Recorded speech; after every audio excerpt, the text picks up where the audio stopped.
Assalamualaikum warahmatullahi wabarakatuh. Selamat pagi semuanya. Kenalkan, nama saya Nova Fikri Andela. Saya mahasiswa asistensi mengajar dari Universitas Negeri Malang. Di sini saya akan melakukan perawatan dan pemeriksaan overhaul komponen utama mesin. Yang pertama kita lakukan adalah melakukan pemeriksaan terhadap head cylinder. Yang alat yang harus disiapkan yaitu yang pertama di sini terdapat job sheet, kemudian ada filter gauge, dan yang terakhir terdapat penggaris besi. Pemeriksaan head cylinder. Untuk yang pertama kita akan melakukan pemeriksaan terhadap head cylinder atau kepala silinder secara visual, apakah terjadi goresan atau terdapat juga retakan pada permukaan head cylinder. Nah, bisa dilihat di sini pada silinder 2 terdapat coakan dan juga ada yang bagian yang tercongkel. Dan pada bagian head cylinder yang lain, yang 1, 3, dan 4 ada juga goresan sedikit. Jadi dapat disimpulkan pada silinder ini dalam kondisi tidak baik.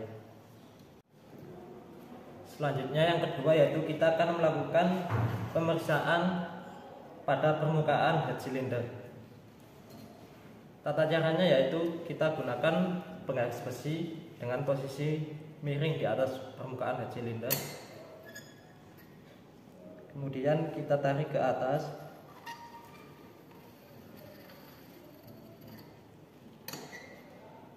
Kemudian ke bawah.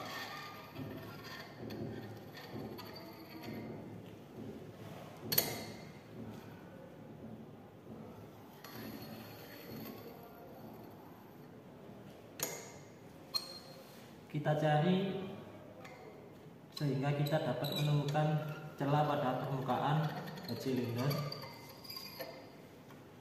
Kemudian pada posisi dari samping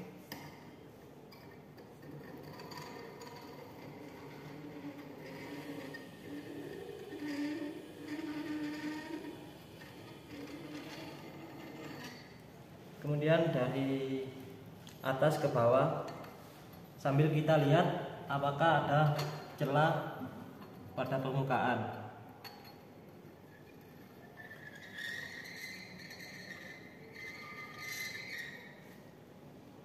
Nah, di sini tadi terdapat celah pada permukaan atau kebengkokan pada head cylinder. Untuk langkah selanjutnya kita akan melakukan pemeriksaan dengan menggunakan filler. Dan kita ukur celah kebengkokannya.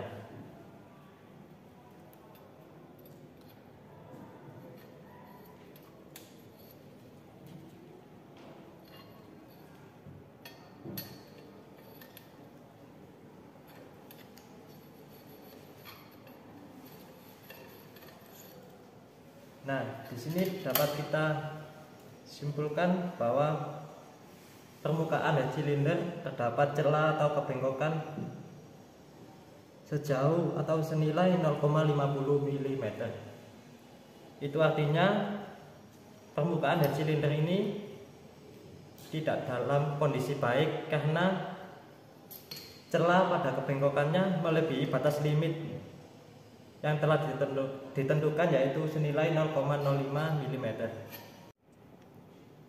Yang ketiga yaitu kita akan melakukan pemeriksaan pada permukaan terpasangnya manifold. Tata caranya seperti pada permukaan head cylinder yang tadi, kita lakukan dari atas ke bawah.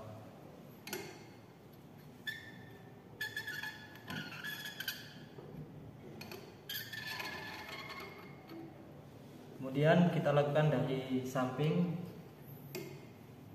sambil kita lihat apakah terdapat celah kebengkokan.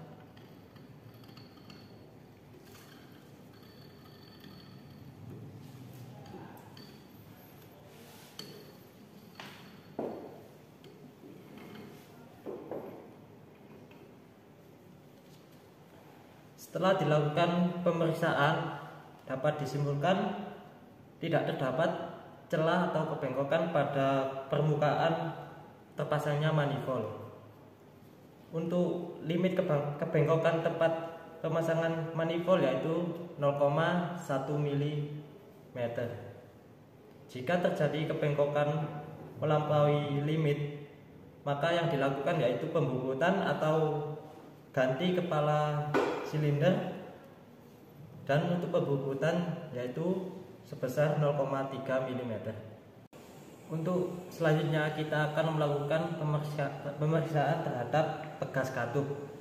Yang kita harus siapkan yaitu pegas katup dan juga alat ukur jangka sorong.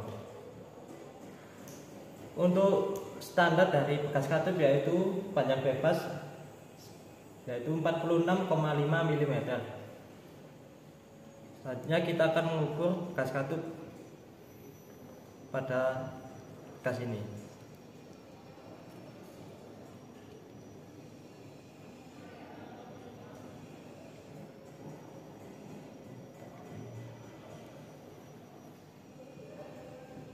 Dapat dilihat pada kali ini pegas katup memiliki panjang senilai 45 mm, yang artinya pegas katup ini kurang dari standar yang ditentukan. Baik, selanjutnya kita akan melakukan pengecekan pada valve atau katup. Yang pertama, di sini terdapat katup buang yang berukuran kecil, dan yang kedua terdapat katup hisap yang berukuran lebih besar. Selanjutnya kita akan melakukan pengukuran pada batang katup. Yang pertama kita lakukan pada batang katup buang atau yang berukuran kecil dengan menggunakan mikrometer.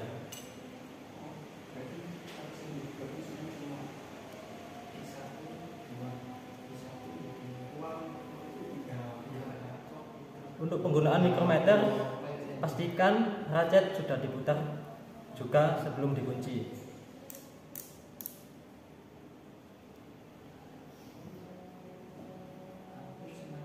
Setelah dilakukan pengukuran, dapat dilihat batang katup buang ini memiliki nilai 7,92 mm.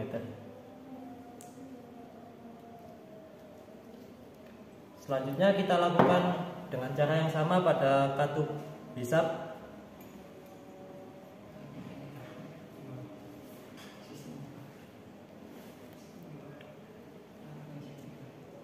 Sekali lagi, untuk penggunaan mikrometer jangan lupa untuk memutar ratchet terlebih dahulu sebelum mengunci.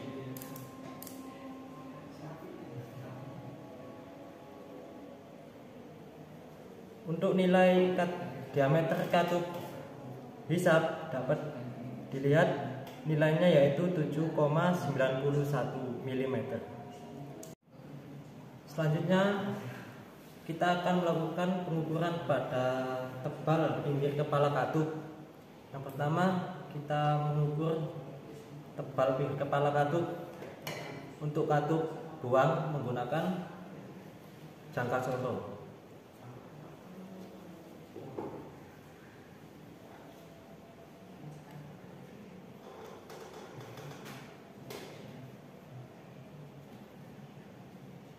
Untuk tebal pinggir katup buang yaitu senilai 1,5 mm.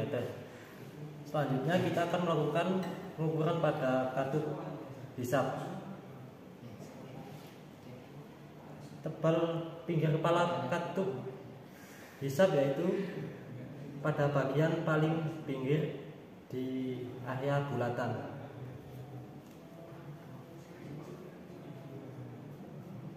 Kita lakukan pengukuran yang sama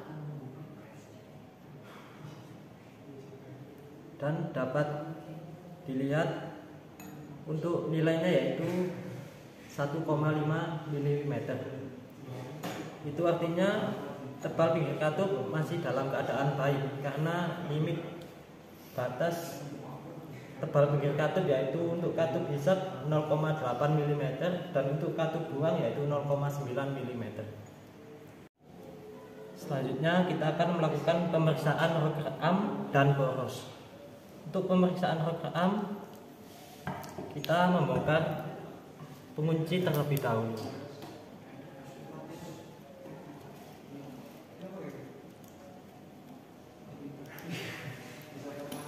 Pastikan kita lepas sambil kita tahan karena terdapat pegas.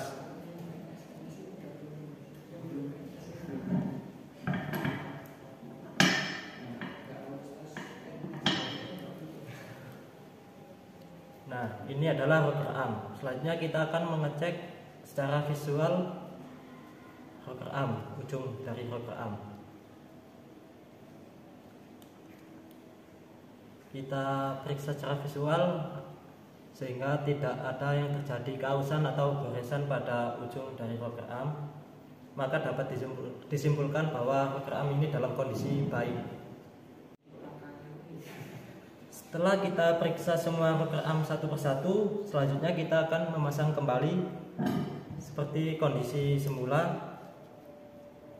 Untuk caranya, kita berdirikan rocker arm dengan poros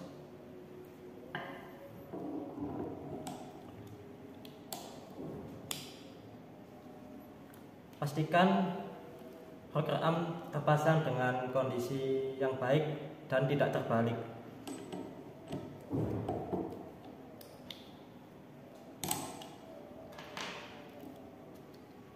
Kemudian kita kunci dengan penguncinya.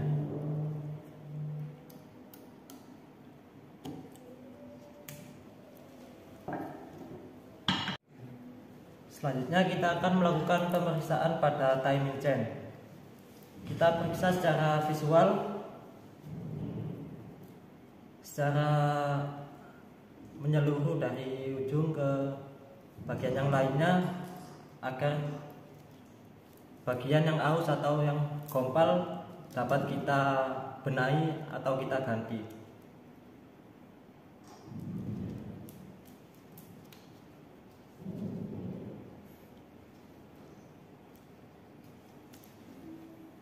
Secara dilakukan pemeriksaan dapat disimpulkan bahwa timing chain ini dalam kondisi baik karena tidak ada keausan. Selanjutnya kita akan melakukan pemeriksaan terhadap blok silinder.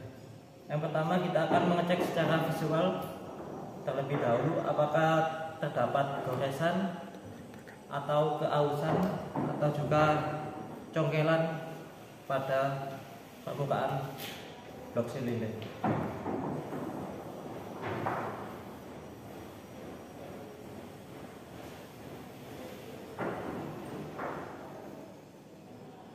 Setelah dilakukan pemeriksaan secara visual, dapat disimpulkan bahwa blok silinder atau permukaan blok silinder dalam kondisi baik.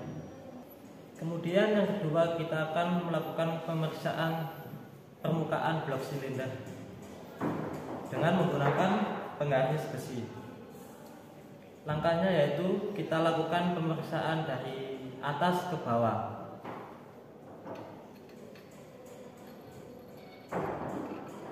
Sambil kita lihat apakah terdapat celah atau kebengkokan pada permukaan blok silinder.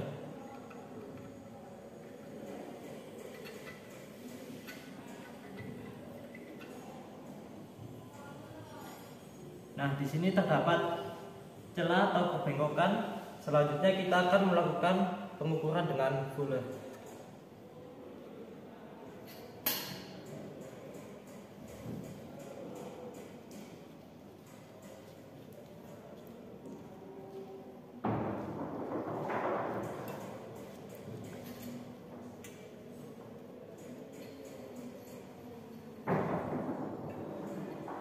Nah, ternyata celah yang didapat yaitu senilai 0,50, yang artinya celah ini termasuk celah yang cukup lebar karena batas limit dari celah permukaan atau kebengkokan pada blok silinder yaitu senilai 0,05 mm.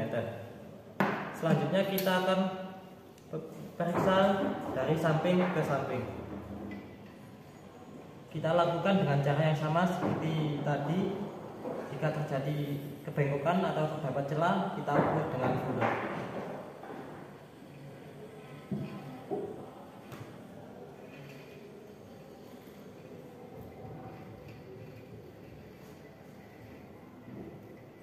Dan hasil dari pemeriksaan dari arah samping ke samping tidak ditemukan kebengkokan atau celah. Selanjutnya kita akan melakukan pengukuran terhadap lubang silinder. Di sini kita gunakan alat ukur jangka sorong untuk mengukur bagian dalam. Kemudian kita ukur secara vertikal dan horizontal.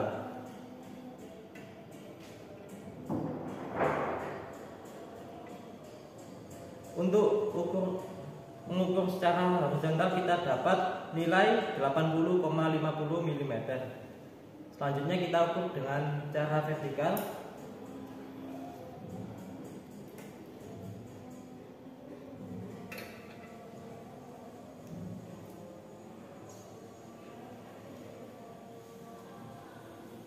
Untuk ukuran secara vertikal kita mendapatkan nilai yang sama, yaitu 80,50 mm. Yang artinya pada mesin seri 5K ini standarnya yaitu 80,50 sampai 80,53 mm, dan artinya mesin ini dalam kondisi standar. Baik, selanjutnya kita akan melakukan pemeriksaan piston secara visual. Apakah pada piston ini terdapat goresan atau juga mungkin coakan pada piston.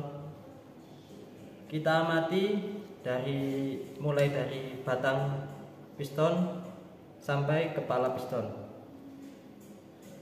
Untuk batang piston sendiri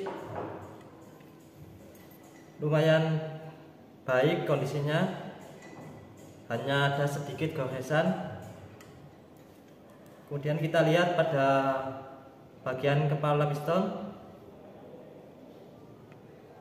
Untuk bagian kepala piston terdapat banyak goresan pada setiap sisi, dan juga pada bagian atas piston juga sedikit goresan, namun ada beberapa yang mulai aus, sehingga piston ini tidak dalam kondisi baik. Kemudian kita akan melakukan pengukuran celah alur ring piston menggunakan jangka sorong. Kita gunakan jangka sorong untuk mengukur bagian dalam.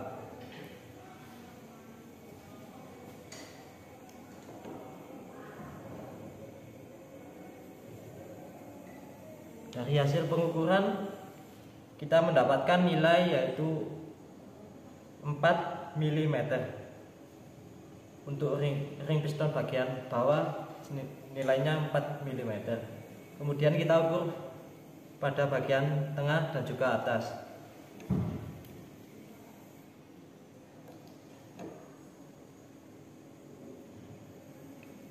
Untuk bagian tengah nilai celahnya yaitu 1,5 mm. Kemudian kita lakukan pada celah yang bagian atas.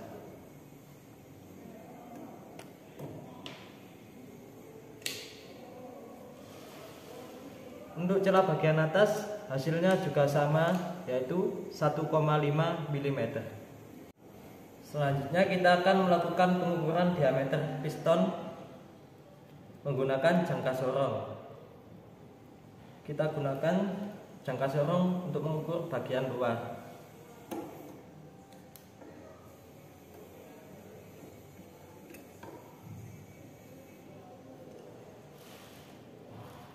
Setelah dilakukan pengukuran, maka nilai yang didapat yaitu 80,45 mm.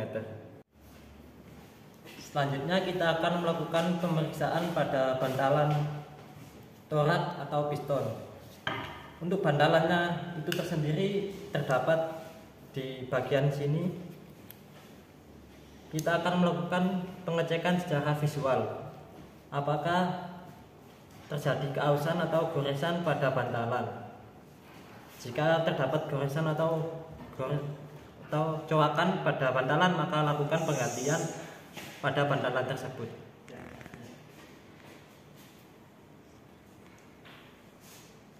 Setelah dilakukan pengecekan pada bantalan piston ini, dapat disimpulkan bahwa piston ini atau bantalan piston ini dalam kondisi kurang baik karena banyak cacat atau goresan pada bagian samping pinggir bantalan.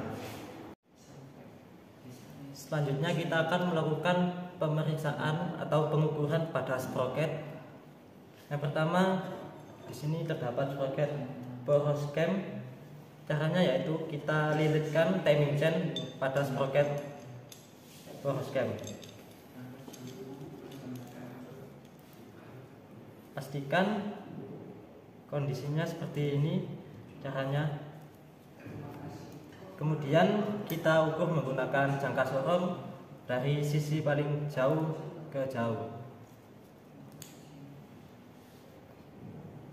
Untuk pengukurannya pastikan jangka sorong pas di tengah-tengah sprocket. Kemudian kita baca hasilnya. Di sini mendapatkan nilai 116 mm.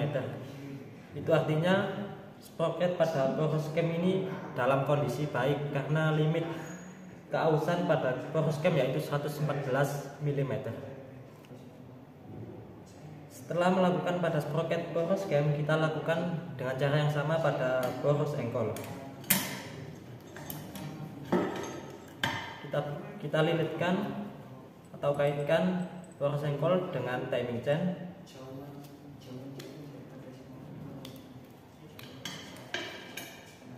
Kemudian kita ukur dari sisi yang paling jauh. Pastikan untuk pengukurannya jangka sorong pada tengah-tengah boros engkol.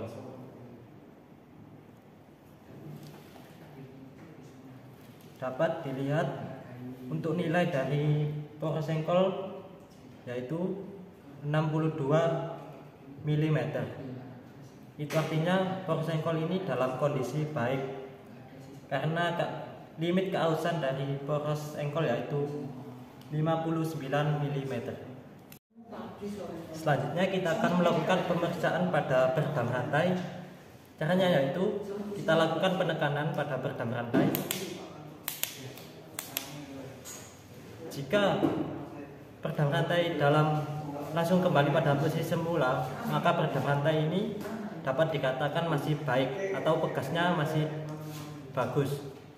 Dan kita akan melakukan pengukuran pada tebal peredam rantai yaitu yang bagian hitam ini dengan menggunakan jangka sorong.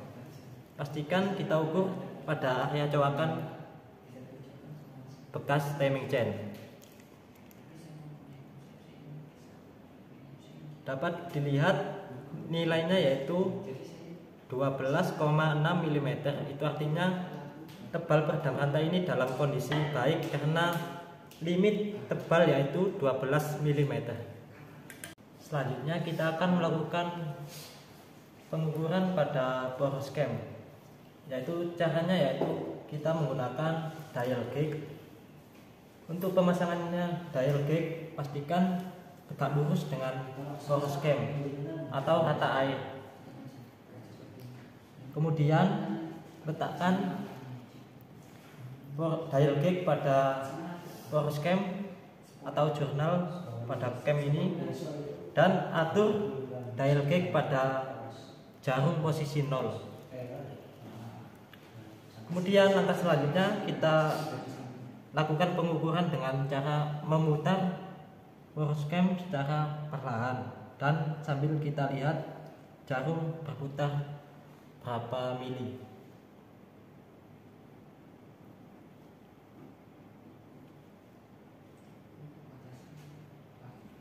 Jarum menunjukkan putaran yaitu senilai 0,12 mm. Itu artinya boros nok atau boros cam terjadi keausan. Untuk batas limit keausan pada boros cam itu sendiri yaitu memiliki batas 0,06 mm. Baik, selanjutnya kita akan melakukan pengukuran pada tonjolan cam in dan out atau tonjolan katup hisap dan katup buang. Yang harus kita siapkan yaitu mikrometer. Kemudian kita ukur pada tonjolan cam katup buang yaitu pada samping kiri.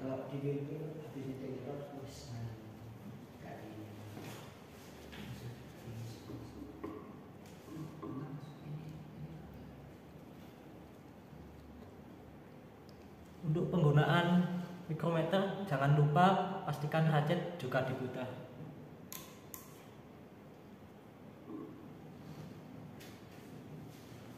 Dapat dilihat untuk pada tonjolan cam katup buang yaitu 36,20 mm. Itu artinya tonjolan cam ini masih dalam kondisi baik karena standarnya katup buang yaitu 36,36 dan batas limitnya yaitu 36,07 mm. Selanjutnya kita akan melakukan pengukuran juga pada tonjolan cam katup hisap. Tonjolan cam katup hisap yaitu nomor 2 dari kiri. Ini tonjolan cam out dan ini tonjolan cam in.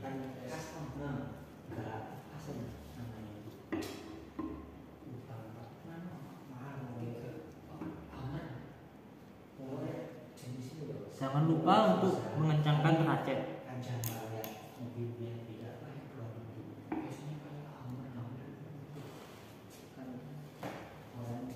Dapat dilihat nilainya yaitu 36,40 mm. Itu artinya tonjolan cam pada katup hisap ini dalam kondisi normal karena standarnya yaitu 36,58 dan limitnya yaitu 36,07 mm. Selanjutnya kita akan melakukan pemeriksaan pada crankshaft. Untuk kali ini kita akan melakukan pemeriksaan secara visual terlebih dahulu. Dalam crankshaft ini terdapat beberapa goresan dan juga crankshaft dalam kondisi mulai berkarat. Itu artinya crankshaft ini dalam kondisi tidak baik. Kemudian kita lakukan pengukuran pada jurnal diameter crankshaft menggunakan alat ukur mikrometer.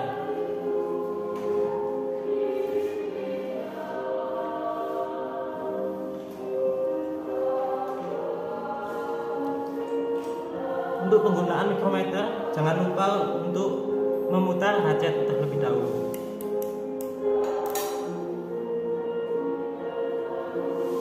Kemudian kita baca hasil ukurnya yaitu kita mendapatkan nilai 41,98. Itu artinya crankshaft ini dalam kondisi masih standar. Karena standar dari crankshaft diameternya yaitu 41,975 sampai 42 mm dan limit kelonjongannya yaitu senilai 0,01 mm.